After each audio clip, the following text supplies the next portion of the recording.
అంటే ఇది మనకి హైడ్రా లాంటి వ్యవస్థ ఇప్పుడు ఒకటి prevention is better than cure కదండి.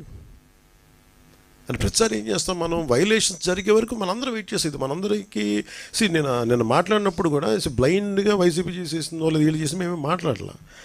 అట్లీస్ట్ మీరు వచ్చి కరెక్ట్ చేయాలి కదా. మేమనేది గత 20-30 సంవత్సరాలుగా మీరు చాలా సక్సెస్ఫుల్ ప్రభుత్వాలు. ఇప్పుడు నేను ఎవరో ఒక ఎక్స్ వచ్చి ఒక వైలేట్ చేస్తాడు, ఇంకొక వై వచ్చి ఇంకో వైలేట్ చేసుకుంటే, ఇట్లాగా ఒక 10,000 మంది వచ్చి ఒక వైలేషన్ జరిగితే బుడమేరు పరివాహక ప్రాంతం అంతా ఇళ్ళు కట్టేశారు.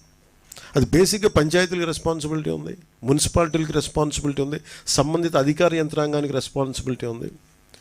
ఈ రోజున మనకి ఈ హైడ్రా లాంటిది వచ్చి కొట్టేయచ్చమని అసలు కొట్టక ముందు ఉదాహరణకు నేను హైదరాబాద్లో చూసేవాడిని. అది హైదరాబాద్లో చూస్తున్నా నాకు అనిపించింది, నదీ పరివాహక ప్రాంతాలు కదా, చెరువు ప్రాంతాలు కదా, ఇల్లు కట్టేస్తున్నారు ఏంటి, ఇది ఇబ్బంది అవుదా అనుకున్నాం. మేము కట్టేసాం, ఇల్లు కట్టేసాం, బిల్డింగ్లు కట్టేశారు. అంటే మీరు డ్యామేజ్ జరుగుతున్నప్పుడు అందరూ కామ్గా, డ్యామేజ్ జరిగింది అన్ని కట్టేసిన తర్వాత నేను నిన్న మాట్లాడింది అందుకే it will become a social issue అని చెప్పాను. చాలామంది ఆర్థిక పరిస్థితులు చిన్న భిన్నం అయిపోతాయి. అలాంటి వాళ్ళకి ఏం చెప్పాలి ముందే, ఇది చాలా స్ట్రిక్ట్ గైడ్లైన్స్. అందుకనే bureaucracy should be extremely alert and powerful. వాళ్ళ బాధ్యత వాళ్ళు నిర్వర్తించాలి.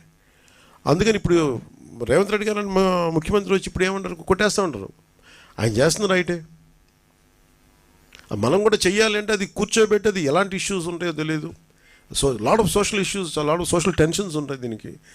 దీన్ని కొంత పెర్స్యూజివ్ మెథడ్స్లో చెప్పాల్సి వస్తే, కొన్నిసార్లు కొట్టాల్సి వస్తే, ఇట్ ఆల్ డిపెండ్స్. ఎందుకంటే ఒక హైబ్రిడ్ మెథడాలజీ ఆలోచించాలి, కానీ దీన్ని ఎలా హ్యాండిల్ చేయాలి అనేది కొంచెం చూడాలి. ఇది ఒక డిఫికల్ట్. కాకపోతే అది అట్లీస్ట్ నేను ఏమంటానంటే, జరిగింది కట్టేసి ఒక పద్ధతి, జరగకుండా చూడటానికి భవిష్యత్తులో ఇప్పుడు మనం అన్ప్రెసిడెంటెడ్ ఫ్లడ్ ఎఫర్ట్ చూసాం. మనం అన్ప్రెసిడెంటెడ్ లాస్ట్ 50 yearsలో మనం చూడాలి.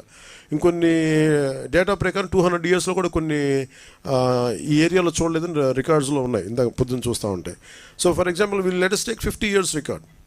ఈ 50 సంవత్సరాలు ఇంత అబ్నార్మల్ మనకి ఇలాంటి ఫ్లడ్ సిచ్యువేషన్ రాలా. ప్రతి 10 సంవత్సరాలకి ఈ నివాసాలు పెరిగిపోవడం, సహజంగా నది వాగులు వంకలు పొంగితే వచ్చి సహజంగా అది రీచ్ అయ్యి సముద్రానికి వెళ్ళాల్సే ఈ పరివాహక ప్రాంతాలన్నీ ఇళ్లతో నిండిపోవడం, ఆటోమేటిక్గా అటు తన్ని అవి వెళ్ళాల్సిన చోటకు కాకుండా లోపల నగరానికి వచ్చేసినాయి. దీనికి ఒక్క మెథడ్ ఏంటంటే, నేను మాట్లాడుతున్నప్పుడు కూడా ఈరోజు మనం ఒక వరద వచ్చింది మాట్లాడుతున్న ప్రిన్సిపల్ సెక్రటరీ గారితో కూడా అదే, మన శశిభూషణ్ గారితో అదే ప్రత్యేకించి చెప్పడం జరిగింది. ఈరోజు మన వరదలు వచ్చినాయి, మనం కరెక్ట్ చేస్తాం, ముందుకెళ్తాం.